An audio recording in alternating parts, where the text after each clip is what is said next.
Hola, soy Atsivi Granados, soy médico general y actualmente estoy estudiando la licenciatura en Adquisición y Enseñanza del Inglés en el Instituto de Estudios Superiores Innova Brains. Me está gustando mucho mi carrera, ya que tiene horarios muy flexibles, es completamente en línea, los costos son muy accesibles y además cuenta con excelentes docentes. Decidí estudiarla porque está enriqueciendo mi profesión y además me permite tener amplias expectativas, tanto personales como laborales. Para mí es muy importante la adquisición del idioma inglés. Soy Yesif.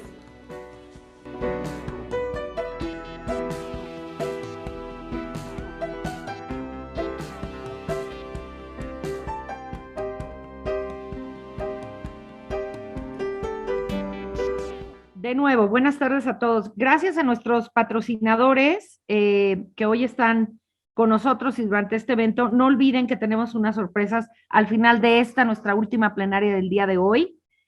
Van a estar apareciendo durante la conferencia de Sergio en el chat unas palabritas clave que les van a poner.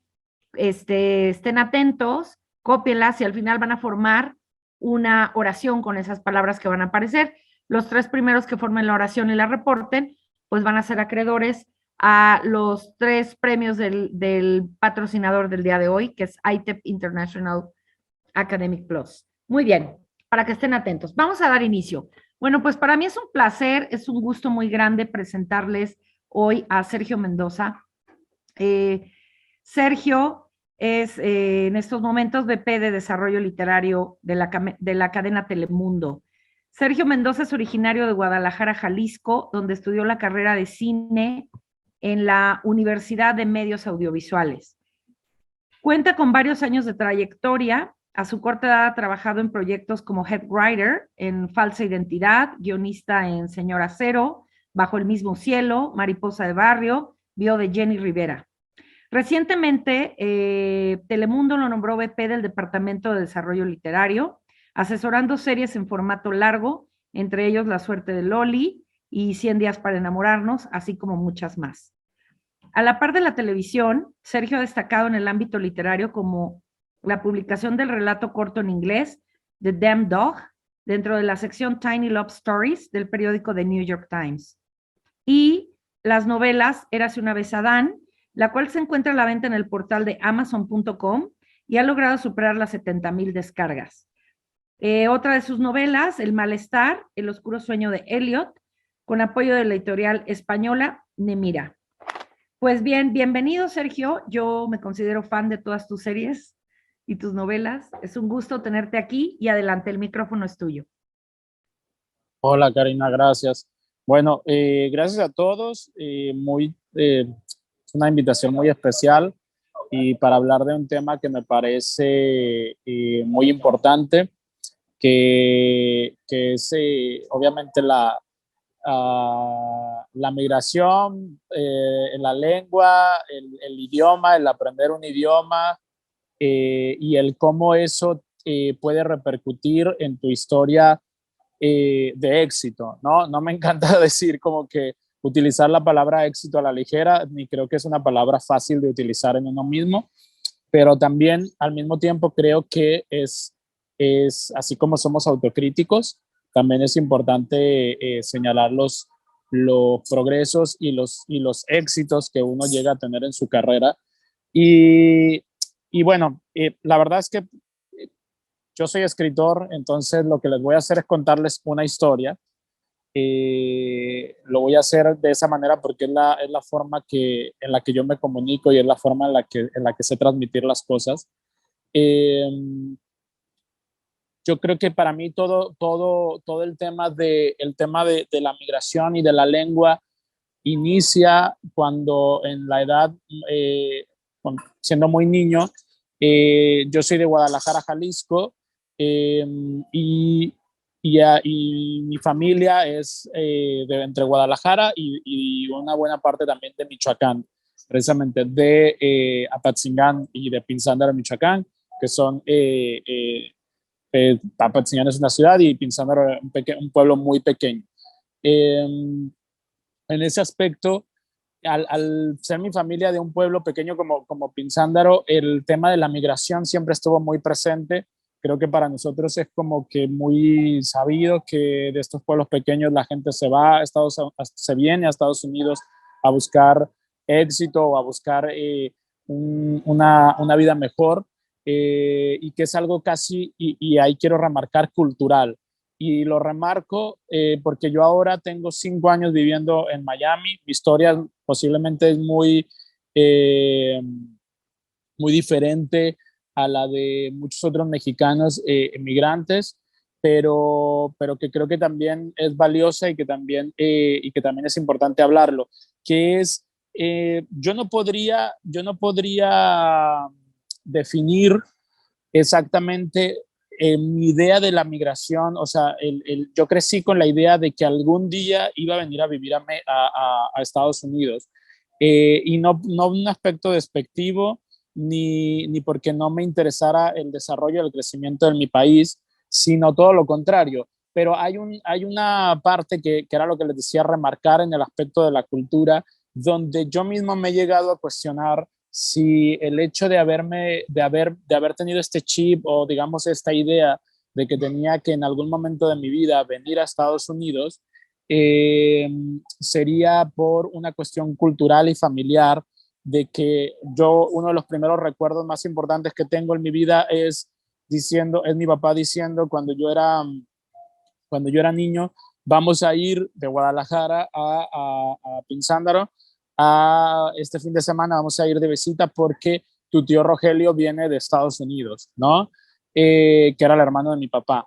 En aquel momento, yo no entendía lo que era, dónde estaba mi tío, ni las condiciones en las que se había ido. La mayor parte de mi familia quizá había hecho esas migraciones temporales porque siempre terminaban regresando al pueblo a vivir, o sea, de forma, cruzando la frontera de forma ilegal, ¿no? Pero porque ganaban en dólares acá en Estados Unidos, enviaban ese dinero para México, y la historia que todos conocemos.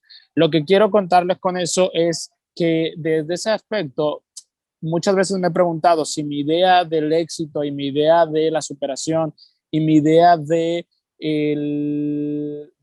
venir a Estados Unidos viene un poquito desde esa raíz, desde esa infancia en la cual sí, mis tíos, por ejemplo, los que vinieron a Estados Unidos y se quedaron acá viviendo, iban una vez al año o iban una vez cada 5 años, porque no era como tan sencillo ir en aquel momento, regresar a Michoacán. Y claro, era como la gente que venía de fuera, y era como los tíos que traían la ropa, los tíos que traían los juguetes, no sé qué, que venían de Estados Unidos con todas esas cosas. Y era como, en mi visión en ese momento, era como una historia de éxito, ¿no? Entonces, nunca podré descifrar si mi impulso de que en algún momento de mi vida iba a venir a vivir a Estados Unidos viene desde ese origen o no. Pero lo cierto es que lo tenía de alguna forma, y aún teniendo esta idea de venir en algún momento de la vida a vivir a Estados Unidos, la verdad es que era una idea bastante fantasiosa, en el sentido en el que nunca paré en pensar en el idioma, nunca paré a pensar en las complicaciones, mucho menos porque en ese momento lo desconocía, lo que son los estatus migratorios, ¿no? Pero partiendo y particularmente y remarcando el tema de el idioma, les quiero decir que el inglés siempre fue un dolor de cabeza para mí. Me consideraba en mi infancia y adolescencia un chico bastante cumplido, en el sentido en el que tenía buenas calificaciones, no me metía en problemas, mi mamá estaba orgullosa de mí, y eso era todo lo que yo necesitaba en ese momento de mi vida, ¿no? Pero cuando tuve el primer acercamiento, que sería alrededor de entre los 9 y 10 años, con clases de inglés, eh, la verdad es que siento que fue una experiencia un poquito traumática. Me enfrenté por primera vez en mi vida a algo que sentía que no, a esa edad, que no podía cumplir, ¿sabes? Eh, y la verdad es que era una visión muy limitada, obviamente, en ese momento, de las cosas que se podían cumplir, y no cuando eres un chico de 9 10 años, ¿no? Quizá 11 años.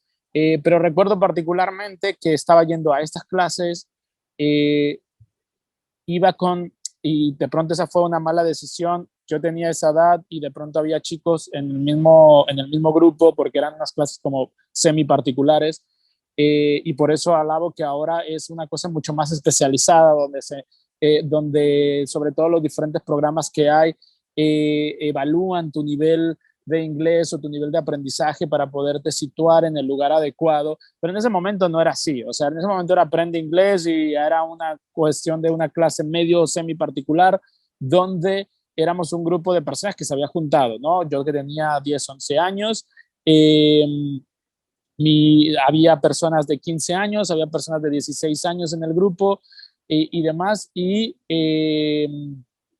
recuerdo que me estaba costando bastante trabajo entender, bastante trabajo seguir el ritmo del aprendizaje, y particularmente hubo una semana en la que no recuerdo si fue por una cuestión de enfermedad o demás, no asistí a la clase. Y la siguiente clase sentí que todo el mundo había como que avanzado un montón, como que tenían, de pronto ya entendían cosas que yo no estaban entendiendo, estaban diciendo frases en inglés, oraciones en inglés, que para mí era como que súper complejo. Hoy día sé que esas frases eran casi que I'm running in the park, ¿no? I'm running in the park. Y, y en ese momento para mí era como, wow, o sea, esta gente ya habla inglés y yo no, y no vine solo una semana. Entonces recuerdo que hice todo lo posible para que mis padres me sacaran de esa clase, y desde entonces el tema de las lenguas y el tema sobre todo del aprendizaje del inglés en particular se volvió un área gris para mí, se volvió un significado, el significado que mentalmente le di es como el lugar y la situación en la que me siento tonto. Eh, por eso les mencionaba un poquito como ese background de que en ese momento era un chico de buenas notas, donde todas las materias se me habían dado fáciles, etcétera, y de pronto me topé con esto, que todos lo tenemos, hay gente que es las matemáticas, hay gente que es la geografía, pero en mi caso fue el idioma, particularmente el inglés, y fue muy frustrante. Entonces, en ese momento no quise saber nada más del inglés, pensé que nunca más lo iba a necesitar, y la verdad es que eso se convirtió en una cadena, porque después, claro, en la secundaria tuve clases de inglés, ya propiamente con profesor y todo, como parte de la escuela. Eh, Igual nunca pude con él, se me volvió un tabú completo, creo que te estaba relacionado un poco con eso, o sea, siempre sentía como que era un área en la que yo estaba detrás, en la que me quedaba atrás y en la que había cierto complejo de mi parte, ¿no? Me formé como escritor, comencé a trabajar para televisión desde México, eh, y a los 20, no, perdón, a los 29 años, después de más o menos 7 años de carrera como escritor en México, salió la oportunidad de venir a vivir a Estados Unidos. De ahí, de alguna forma, se conectaron las cosas, ¿no? Este deseo de infancia, esta cosa precultural de la migración, esta historia en el back de mi cabeza de que en Estados Unidos podía conseguir cierto éxito y demás, de alguna forma se estaba conectando, y realmente no quería perderme esa oportunidad. Y era ideal porque, eh, porque nosotros, porque la oferta venía de parte de una compañía que es un canal de televisión que estaba como sede en Miami. Entonces, lo que todo el mundo me dijo en ese momento es, no te preocupes, que cuando llegues a vivir a Miami no vas a necesitar el inglés. Miami en ese aspecto es una ciudad muy particular. Como anécdota y referencia, les cuento que es la única ciudad de Estados Unidos que yo conozco que tengo a un amigo que aplicó para un trabajo en TikTok, en las oficinas de TikTok en Miami, y pasó todas las entrevistas hasta que llegó a la entrevista en la cual le pidieron hablar en español, y por lo tanto no se quedó con el trabajo. No porque no hablara español, sino porque su español no era fluido. Eh, Parece una locura que siendo una sede de la compañía en Estados Unidos sucediera algo así. las historias que uno está acostumbrado son al contrario, ¿no? Son estas historias en las que, en las que no te quedas con un trabajo por no saber inglés. Pero en esta situación sucedió al revés. Eh, Cuando yo llego a vivir a Miami, efectivamente, yo sabía decir un par de palabras en inglés y expresarme lo básico como buenos días, buenas tardes y preguntar a cómo llegar a algún lado. Eso era lo máximo. Todavía recuerdo que cuando hicimos el contrato para el primer alquiler en la primera casa en la que vivía acá en Miami, cuando me dijeron el costo de la renta, tuve que hacer cara de que entendía, y cuando me mandaron la propuesta por escrito por email fue eh, cuando realmente supe el tema o sea, entendí el costo, ¿no? Porque realmente no, los números me costaban mucho trabajo y había ciertas indicaciones. Y claro, todo eso se comienza a volver algo como un reloj en tu contra, ¿no? Por un lado, es la ciudad en donde tú llegas y en el supermercado dices hi y la otra persona te responde hola, sin hacer el más mínimo esfuerzo en dejar de practicar el inglés. Por lo tanto, se vuelve un reto aprender inglés. Y por otro lado, por otro lado, había situaciones burocráticas, sobre todo, que sí estaban reguladas en el idioma en inglés, los contratos y todas estas cosas que uno tenía que firmar para la renta, para sacar un teléfono, las promociones, incluso las cuestiones de salud médica. De alguna forma, la primera opción siempre iba a ser el inglés, ¿no? Pero en ese momento de mi vida, que fue hace casi 6 años, consideraba eh, que no iba a haber un problema, que no iba a ser mayor. El primer año lo pasé como que sin grandes novedades, sin grandes sobresaltos, pero cuando llegué a... Cuando pasó el primer año, sucedió un evento que creo que no fue una situación ni traumática ni nada por el estilo, pero que sí marcó una decisión para mí, que era, trabajando en la compañía en la que trabajaba, en el canal de televisión, todo el mundo a mi alrededor hablaba español e inglés. Pero la mayor parte del tiempo se mantenían hablando español. Sí había ciertas reuniones donde, de nuevo, me sentía que me estaba quedando detrás porque ellos hacen el switch de pronto al inglés, y además de que yo a lo mejor mi comprensión del inglés no era cero, pero era limitada, se hablaban con modismos y con conceptos propios del negocio que de pronto yo no conocía en inglés, ¿no? Porque hay que sumarle eso. Entonces, en algún momento me dicen, mira, vamos, como tú eres escritor y en ese momento yo había sido ascendido a director del departamento de escritura, me dicen, vamos a tener una reunión donde tienes que explicarle a unos clientes tal historia. Y yo dije, perfecto, si algo sé es contar historias. Entonces dije, no va a pasar nada, todo va a estar bien. Me dijeron, ¿qué necesitas? Y yo, bueno, necesito hacer una presentación eh, y necesito hacer una presentación y yo me sé la historia de memoria, así que iré viendo las imágenes, iré pudiendo contar la historia. Y me dicen ellos, ok, la presentación, ¿la quieres escribir tú o quieres que te la escriba alguien? Porque va a ser en inglés. Y yo digo, ok, la presentación, la imagen, el texto que va a estar atrás de mí en inglés, pero yo lo voy a hablar en español. Y ellos me dijeron, no, es que las personas a las que vas a hacerle la presentación, a las que tienes que contarle la historia, son unos turcos. Y ellos o turco o inglés, no entienden español.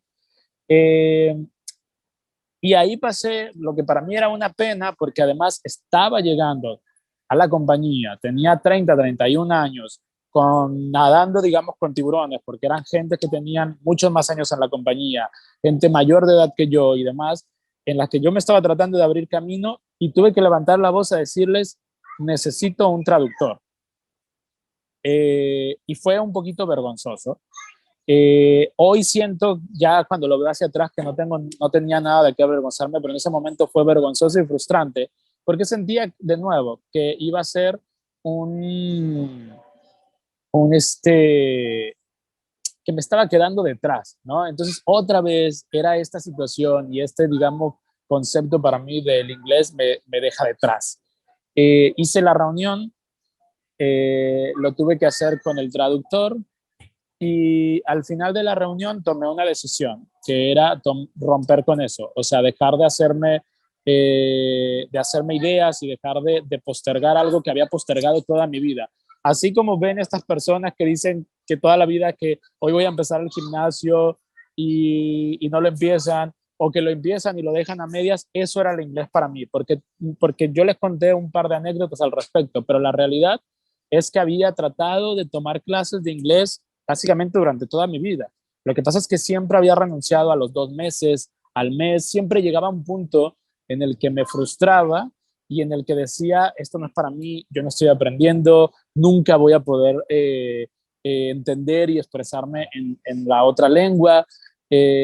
Simplemente había renunciado demasiadas veces, pero acá, en esta situación en la que me encontraba, ya era una cuestión de supervivencia, ¿no? Lo necesitaba para sobrevivir, porque aunque la ciudad no me lo estaba exigiendo, mi entorno no me lo estaba pidiendo, y aunque la compañía era una compañía bilingüe, estaba en estas situaciones. Y sobre todo yo veía que la gente que seguía creciendo en posiciones, que las posiciones que estaban arriba de mí, porque yo en ese momento era un director y quería seguir creciendo en la compañía, el resto de las posiciones, todas esas personas eran bilingües.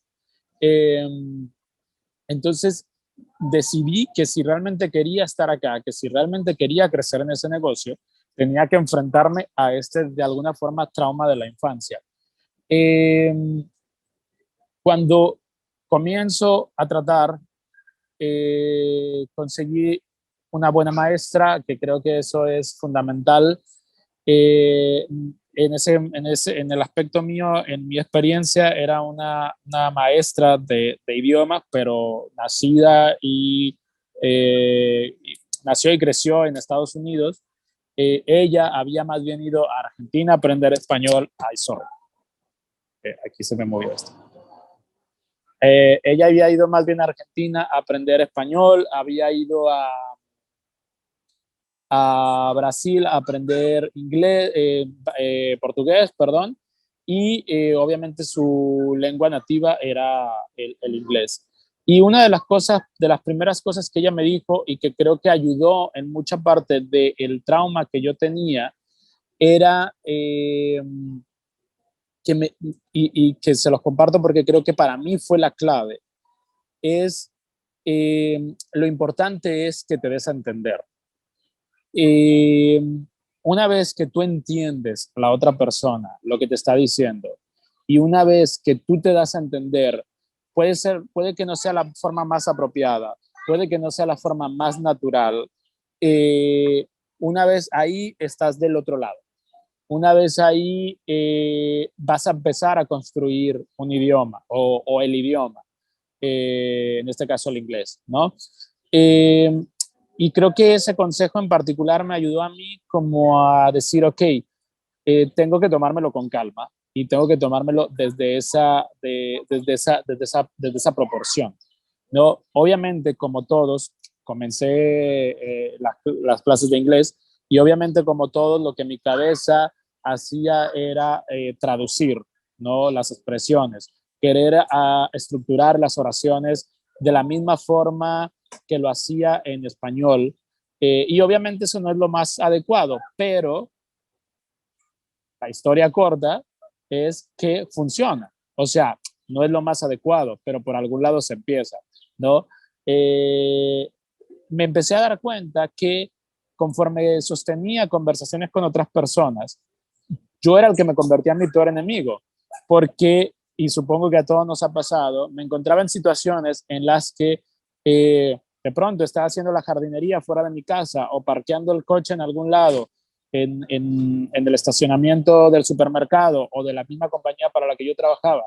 Y cuando alguien se me acercaba a preguntarme algo en inglés, quedaba en blanco.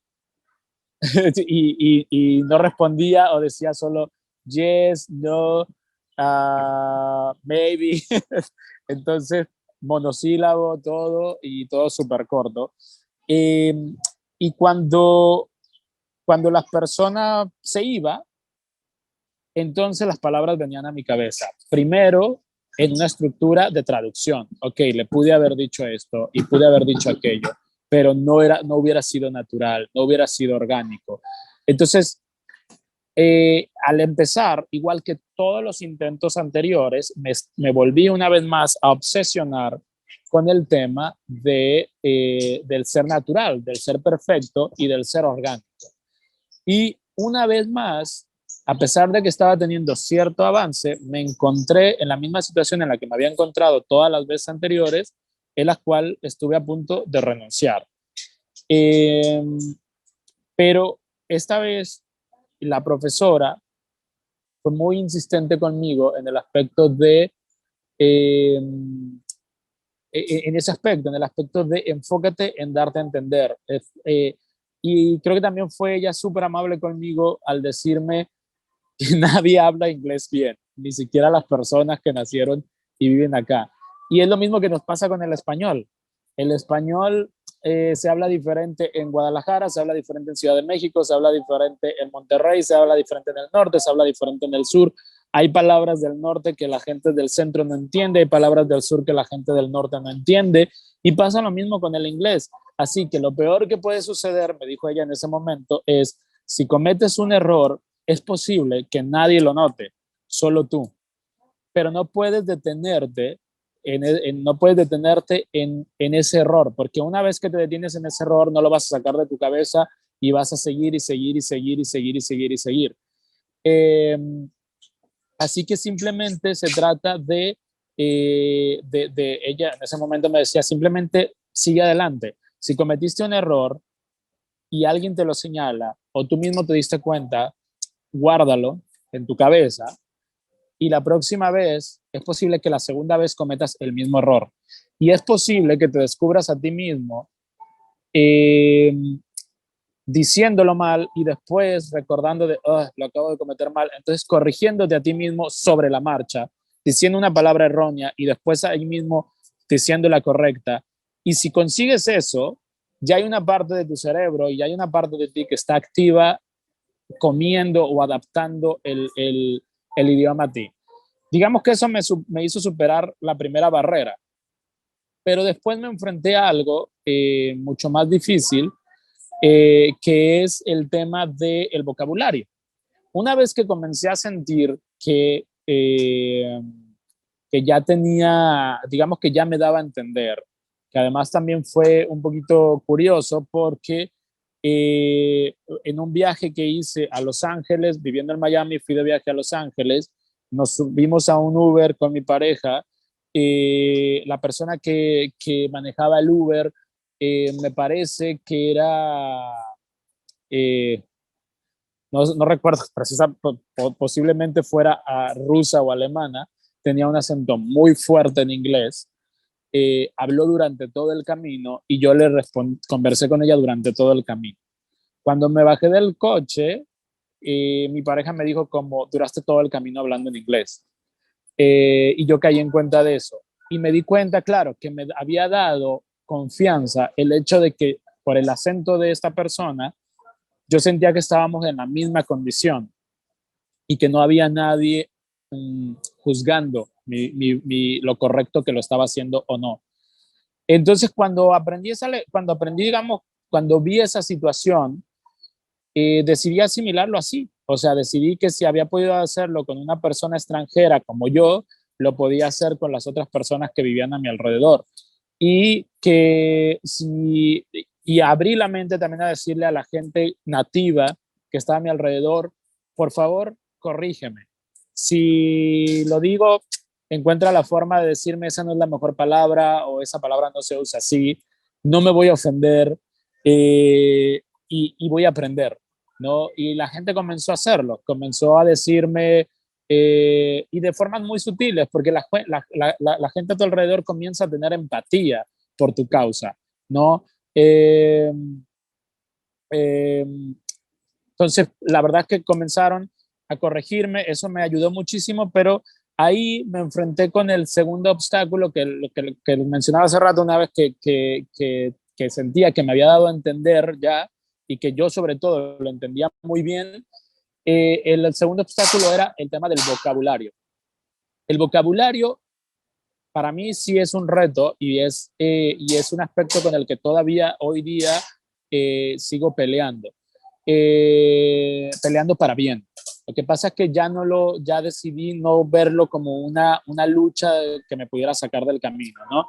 Como escritor, y esto también mi maestra de inglés tuvo la visión de asentarme y decirme, esto es lo que te está pasando.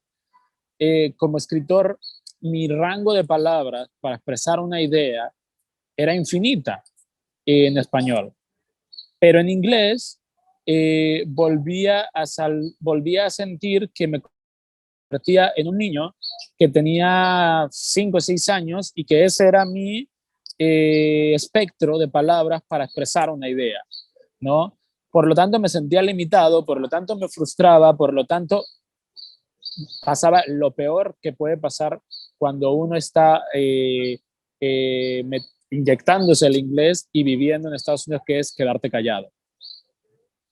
Como no encontraba las palabras y no quería repetir la misma palabra una y otra vez, mejor no decía nada. Y eso realmente es peor. Entonces, claro, ¿qué fue lo que empecé a hacer con el tema de con el tema del vocabulario? Lo mismo que lo primero es cuando la maestra me abre los ojos a que eso era la frustración que estaba sintiendo, me dijo algo que creo que es muy importante y que creo que nosotros todos tenemos que tener en la cabeza, que es el lenguaje está vivo, las lenguas están vivas. El inglés no está escrito sobre piedra y sentado, ni el español tampoco, pasa lo mismo con el español. Se va adaptando, va evolucionando, va cambiando, hay reglas, hay todas estas cosas, obviamente, pero está vivo.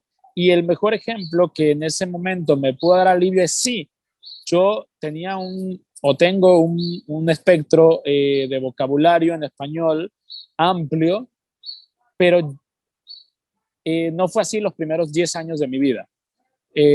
No fue así los primeros 11, 12, 13 años de mi vida. El vocabulario lo fui sumando con las experiencias, con las lecturas, obviamente, con el consumo de lenguaje, ya sea por lectura, por películas, por demás. Toda esa parte la empecé y funcionan de la misma forma en el inglés. Una vez que tú sabes expresarte, lo que te resta es sumar vocabulario, pero no quieras hacerlo en un parpadeo, no quieras hacer lo que te ha tomado una vida en español, no lo quieras hacer en el inglés en un parpadeo. Tampoco digo que te tiene que tomar todo ese tiempo, pero tienes que llegar a una zona en la que te sientas, en la que sientas ese confort, ¿no? Entonces sí, básicamente lo que seguí es, siguiendo obviamente con las clases, seguí por mi cuenta, comencé a leer libros en inglés, comencé a seguir blogs en inglés también en internet. El podcast se volvió una herramienta maravillosa para mí porque encontraba todo tipo de podcasts, desde narrativa hasta noticias, hasta documental y demás. Entonces, el tipo de palabras y la forma de utilizarlas era bastante amplia. Y bueno, lo que creo que todo el mundo sabemos y todo el mundo hacemos y a veces subestimamos, ¿no? Ver la televisión en inglés, con subtítulos en inglés. Di pasos atrás, empecé a ver productos infantiles porque el inglés era mucho más sencillo en las caricaturas y en los productos enfocados a niños.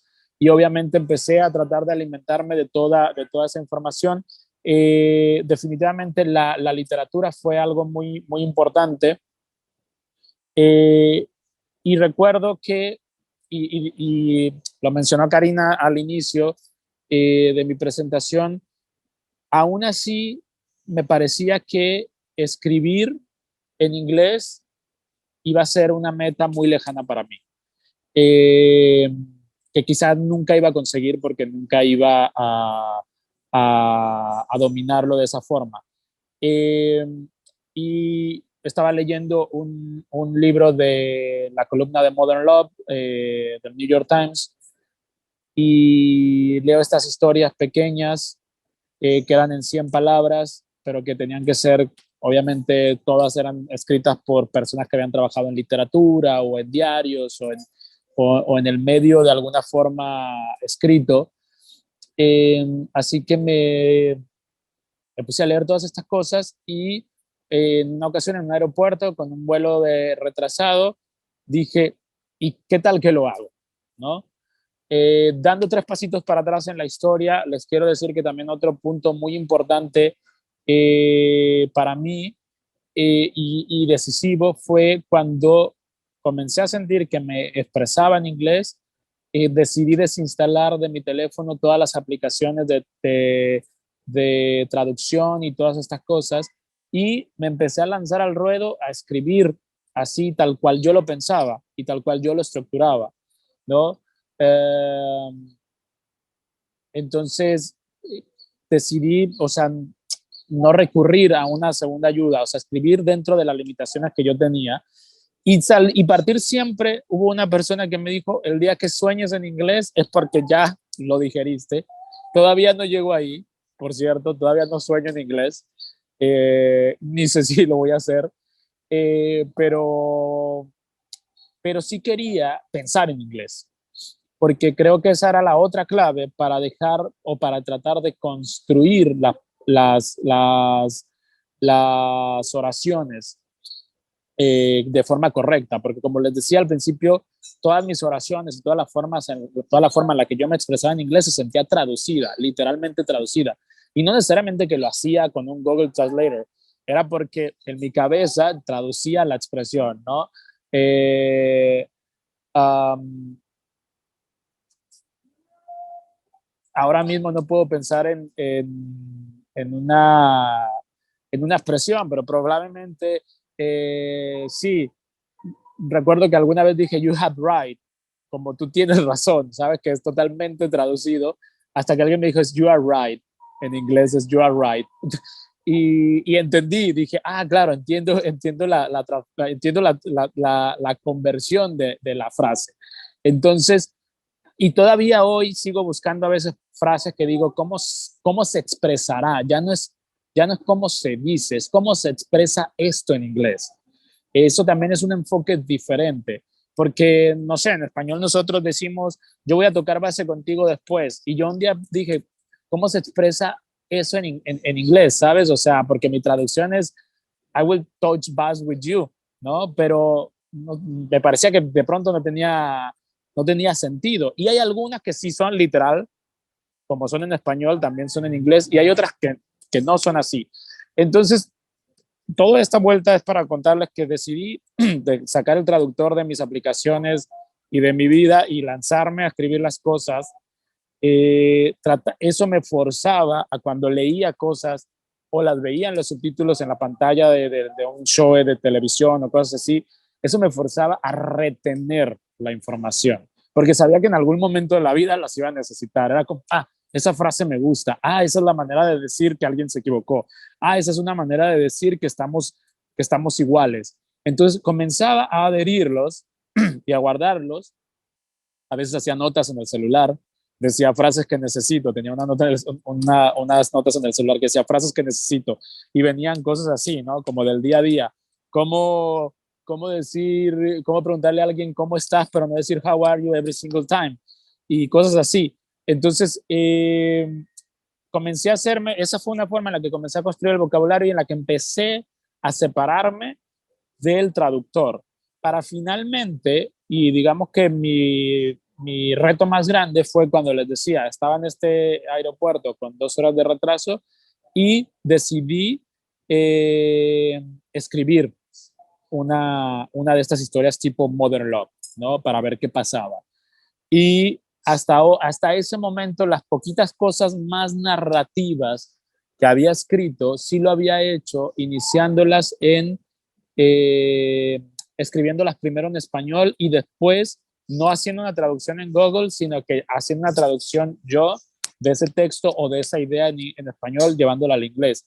Pero en esta ocasión en particular dije, no voy a escribir ni una palabra en español, no voy a pensar la historia en español, voy a comenzar desde cero con las ideas en inglés.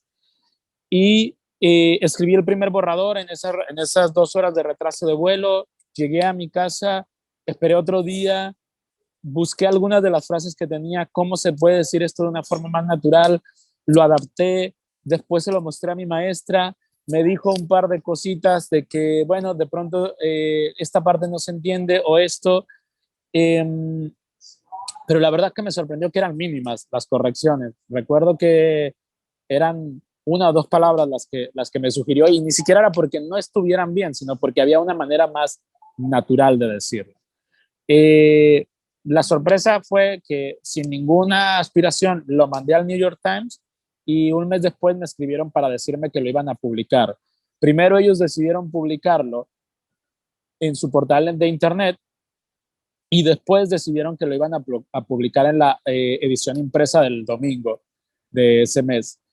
Y fue todo un logro para mí. O sea, como escritor había hecho mi primer texto 100% en inglés y el New York Times lo estaba publicando. Eso me hace pensar en el niño que pensó que nunca iba a poder aprender inglés, en el joven que llegó a vivir a Estados Unidos y que dijo, necesito un traductor para la reunión, y que pensó que nunca iba a poder estar a la par del inglés de sus compañeros. Y es gratificante, ¿no? Y te hace pensar que no hay un límite, que nunca es demasiado tarde para aprender un idioma, que nunca debes de cerrar la mente para eso, pero sobre todo que no debes de ser tan estricto contigo mismo. Nunca va a ser perfecto. Si yo me pongo a pensar, y fue algo que lo que les decía hace rato, fue muy importante en mi proceso en particular, en el momento en el que yo recordé que el español a veces cometo errores, a veces digo las palabras cortadas, a veces me equivoco cuando estoy hablando en la conjugación. No tengo por qué esperar que el inglés sea perfecto solo porque es algo que aprendí posterior. Y también algo muy importante que a resaltar es que me lo dijo también una persona norteamericana, me dijo, lo hables como lo hables. Ustedes, sobre todo los latinoamericanos, porque tenemos esta tendencia a buscar aprender ese otro idioma, ustedes casi siempre tienen 2 idiomas, obviamente el suyo, el español, y el inglés que lo aprenden en el camino.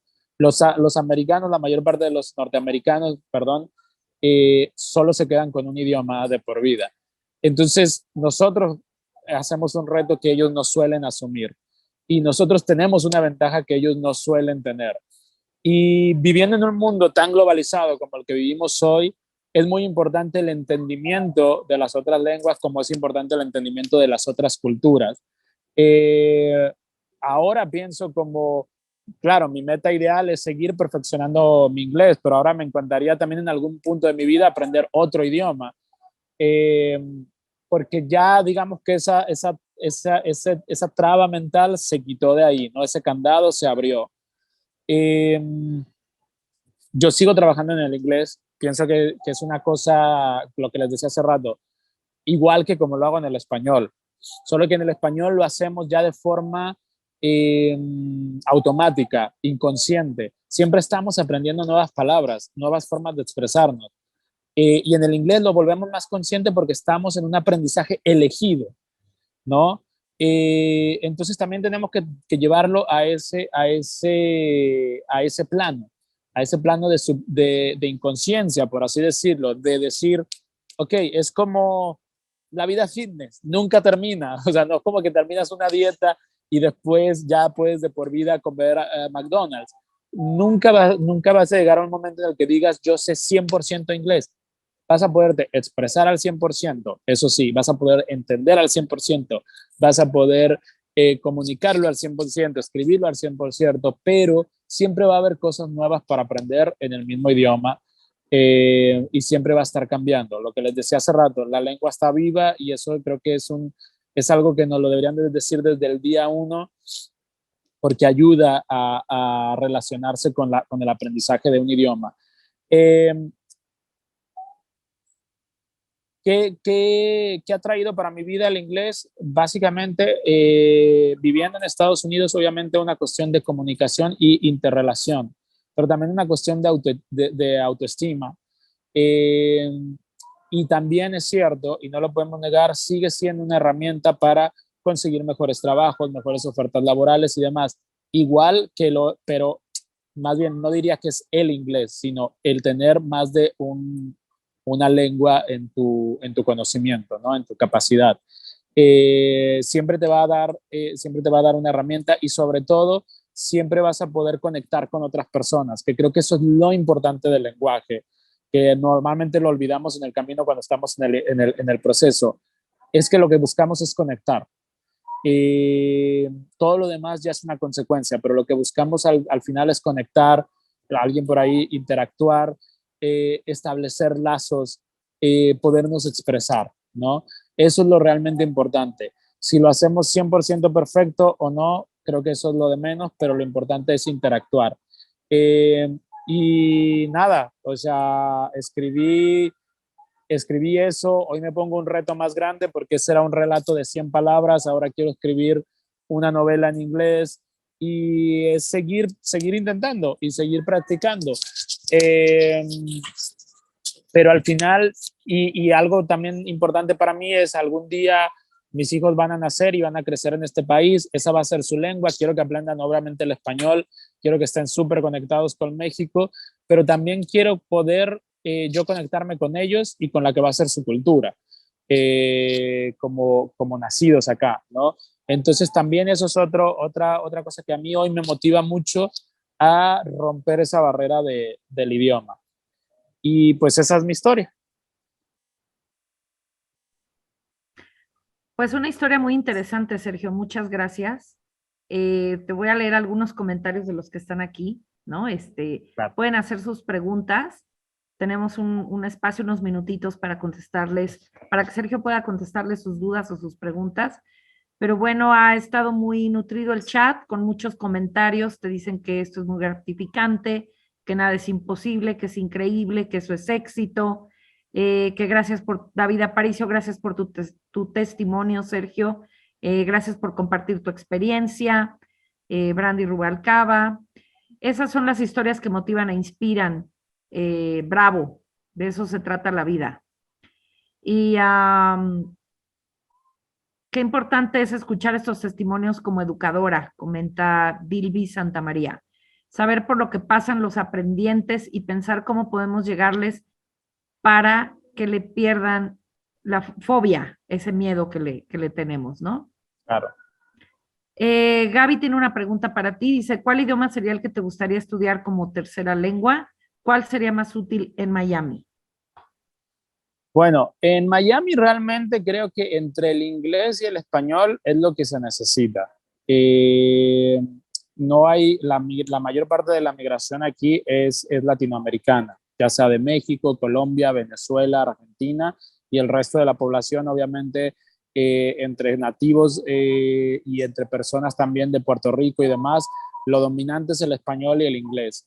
A nivel laboral, sabemos que, por ejemplo, el mandarín tiene una tendencia a estarse convirtiendo en uno de los idiomas más importantes y por ese lado me gustaría, yo profesionalmente, en mi área de trabajo, la lengua que sigue, que digamos que yo necesito, es el portugués, porque la televisión brasileña es muy importante en el mercado. Por lo tanto, aprender portugués ya me pasó. Estuve en Brasil y curiosamente es que tuve que hablar inglés en Brasil, más del que hablo acá, porque o era hablar portugués o inglés, porque ellos no estaban hablando español, las personas con las que yo me reuní. Entonces, en ese momento me pareció que había una similitud entre el portugués y el español que podía volverlo quizá fácil de digerir y de aprender, y posiblemente sería algo que haría a corto plazo porque también tiene que ver, lo que te digo, con el negocio en el que yo me dedico.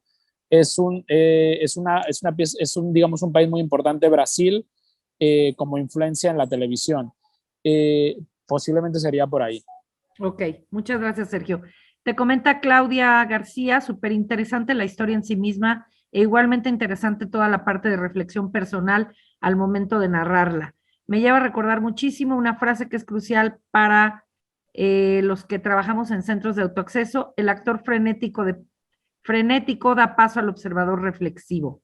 Hay un tesoro en esas reflexiones. Muchas gracias por compartir. Déjenme revisar si hay alguna otra pregunta. Bueno, Sergio, hay muchos estudiantes conectados que están escuchando esta historia que nos acabas de platicar. Y bueno, tú eres una persona joven que creo que tienes todavía un camino muy largo por recorrer y que la vida te ha llevado pues hasta donde estás. Me imagino que con muchos tropiezos y con muchos momentos de tu vida donde has dicho hasta aquí llego o mejor me Sí. retracto o ya no le sigo, ¿no? ¿Qué consejo les puedes dar a todos los jóvenes que están estudiando ahorita su licenciatura y que tienen ese miedo, sobre todo, a qué me espera cuando acabe? ¿Si voy a tener trabajo? ¿Quién me va a contratar? ¿Si es necesario el inglés realmente? Hay muchas veces que los chicos no terminan su licenciatura o a la mitad cambian de carrera porque no era lo que querían. Y por las circunstancias a veces de la vida o situaciones económicas no pueden continuar con sus estudios. Eso es una parte pues un poco triste cuando hay gente que sí Claro. quiere tener una carrera. Y yo creo que tú tienes en esto, digo, yo conozco parte de tu historia, algo que decirles a todos estos jóvenes que hoy están en este camino. Mira, sobre el tema o sea, yo creo que, bueno, si uno no está en la carrera que lo satisface y tienes la posibilidad de cambiar de carrera y volver a iniciar y lo vas a completar, hay que hacerlo, ¿no? Yo, mi experiencia y con lo que crecí y que alguna vez espero transmitir también en mi familia es que mi papá decía, cuando escogas una carrera, piensa que te vas a levantar todos los días de tu vida a hacer eso. Yo lo hice, lo pensé y escogí algo que sí, a veces es abrumador el trabajo, ¿no? A veces es desmotivante, a veces pierdes, a veces ganas, a veces te quieres rendir, a veces dices, ¿para qué me dediqué a esto si yo pude haber, y no lo digo de forma despectiva, pero pude haberme ido a vivir a una playa y poner un puesto de cocos ahí y sería mucho más feliz y tener otro tipo de vida? No lo digo despectivo, lo digo todos pudimos, ¿no? Todos escogimos el camino, un camino para acá o un camino para allá. Yo en mi perspectiva, a veces mi trabajo es muy estresante, pero nunca me he arrepentido de lo que estudié y nunca me he arrepentido del camino que tomé. Me he cuestionado, obviamente, pero de lo que nunca me he cuestionado es de haber hecho mi carrera. Creo que si bien estamos viviendo una época de cambios y de pronto no es quizá como antes que tú llegas a una empresa y te dicen, muéstrame tu título, o que el título no te hace un profesional, eso creo que hay que tenerlo claro, pero sí te da las herramientas para ser un profesional. A mí me pasa, y creo que a todo el mundo le pasa, y si son personas que están estudiando y trabajando al mismo tiempo, que siempre hay alguien arriba, en puestos arriba de ti, donde tú dices, no creo que sabe lo que está diciendo, ¿sabes? Es como que alguien que llegó ahí, no sabes cómo llegó, pero no tiene el conocimiento necesario. No sean esas personas. O sea, mi consejo es ese, no sean esa persona, no sean la persona que el resto del equipo dice, ¿cómo llegó este tipo o esta mujer hasta acá? Si no sabe ni de qué está hablando. Para mí, por eso es fundamental el estudio, porque no te vuelve un profesional. El profesional te vuelve la experiencia, pero sí te da las bases para ser un profesional. Y creo que eso es muy importante. Y si tienes la oportunidad, tienes que tomarla, porque igual, lo que decías tú tienes la oportunidad y tienes la elección. Hay quienes no tienen ni eso, ¿no? Entonces creo que es muy importante prepararse, es muy importante tener los conocimientos necesarios, porque aunque todo eso es teoría y hay mucha gente que dice que la teoría no sirve para nada, La teoría sirve para dar respuestas y la teoría sirve para tomar decisiones contenidas cuando tienes una situación de emergencia. Si no sabes las repercusiones de las decisiones que estás tomando en cualquier tipo de trabajo, seas un médico, seas un escritor, seas un comunicador, si no sabes las repercusiones de las decisiones que estás tomando, puedes cometer un gran error y tu carrera no va a ir a ningún otro lado. Yo no sé si soy el mejor, no sé si soy el mejor para hablar de eso, porque soy una persona que si pudiera, ahora mismo estaría estudiando otra carrera solo por el gusto de estudiarla. Porque me parece que es súper importante, que el mundo tiene tantas cosas, tanto conocimiento, que al final es lo que te queda, porque todo lo demás desaparece, que nosotros para mí deberíamos de estudiar de por vida. Lamentablemente muchas veces el tiempo del trabajo no te lo permite, pero si tienes la oportunidad, yo creo que tienes que hacerlo. Y que es una herramienta súper útil y me parece que eso es algo que no va a cambiar. El conocimiento es una herramienta y el conocimiento, nos guste o no, el 70% de él está en las escuelas y el otro por ciento sí, lo aprendes en la calle y lo aprendes en la marcha y lo aplicas, pero necesitas tener lo otro por lo menos para entender cuando llega esa oportunidad. En cuanto al idioma, yo diría que lo más pronto que uno puede empezar, que nunca es tarde, pero que lo más pronto que uno puede empezar es lo mejor, porque yo sí, les confieso, en el momento en el que me sucedió ese evento de la reunión con los turcos, vi pasar por enfrente de mi vida todas las veces que renuncié a aprender inglés. Y así como cuando uno dicen que mueres, ves a pasar toda tu vida, yo ahí vi pasar todas las veces que renuncié a aprender inglés y me arrepentí mucho de eso. Si tienes la oportunidad de prepararte, no esperes a que sea ya cuando lo necesitaste, sino hay que tenerlo desde antes. Muy bien, claro que sí, Sergio, muchas gracias. Pues te leo otros comentarios. María Morales, muchas gracias, Sergio, eres un ejemplo para la juventud. Lucy Montes, gracias, Sergio, muy interesante tu vida y cómo has logrado lo que has hecho en un país con un idioma diferente y que siempre te dio miedo aprender. Lo lograste, me encantó tu manera de narrar tu historia. Muchas gracias. Alicia, muchas gracias por compartir tu historia. Sergio nos recuerda que lo más importante es nunca rendirse y quitarse el miedo a cometer errores. David, eso es ser humilde, Sergio, de verdad, gracias por tus palabras, gracias por tus consejos, cuánta razón. Bueno, hay infinidad de mensajes que creo que no voy a terminar de leer. Los profesores siempre estamos aprendiendo y bueno, Sergio, pues, ¿qué te digo? Estamos muy contentos de que nos hayas acompañado a cerrar el día de hoy con esta charla tan motivadora, contándonos tu experiencia y bueno, pues el público te puede seguir a través de tus redes sociales. Sí. Si en Instagram estoy como Sergio MDZ. Y realmente es la única red que tengo, la única red social que tengo en este momento. Esa es la que te pueden seguir. Bueno, sí, y pueden Instagram. ver, te pueden seguir a través de la infinidad de series o sí. Las series de televisión, hay un par de libros míos, además circulando algunos de ellos de forma gratuita. Y bueno, lo que te decía, Instagram, tengo mi página de internet que es www.sergio-mendoza.net. No hay, ahí está como mi perfil y las cosas en las que he trabajado, pero la interacción y todo lo tengo es por Instagram. Muy bien, pues muchas gracias, Sergio. En este momento, si me pudieran hacer favor de compartir desde cabina, te vamos a hacer entrega de tu constancia, de tu participación, gracias. Desde luego te la haremos llegar. El segundo Congreso Internacional de Aprendizaje de Lenguas de la Escuela Nacional de Estudios Superiores, Unidad Morelia, otorga la presente constancia al licenciado Sergio Mendoza por su participación como conferencista en el segundo Congreso Internacional de Aprendizaje de Lenguas llevado a cabo los días 6 al 8 de abril del 2022.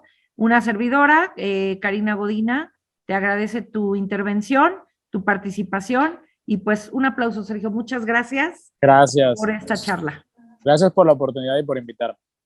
Gracias a ti, Sergio. Estamos en contacto. Hasta luego. Hasta luego. Chicos, no se vayan. Vamos a tener en este momento ya los Ya los anotamos aquí, las personas ganadoras de estas 3 certificaciones de ITEP Academic Plus International. Se los haremos llegar. Perdón, ya tienen correos, todo. Perfecto. Muchas gracias por participar. Nos despedimos, pero recuerden que a partir de las 4 de la tarde, de 4 a 6, tenemos 10 salas simultáneas. En su programa van a encontrar todo el programa, y donde dice sala 1, sala 2, ahí dan clic y inmediatamente los va a enlazar a la ponencia, ¿ok? El enlace es directo a través de la palabra sala, del 1 al 10. Ustedes eligen a cuáles se quieren conectar y en cuáles nos pueden acompañar, nos va a dar mucho gusto. Todo el programa está muy interesante, no se lo pierdan. Muchas gracias por haber estado con nosotros esta mañana.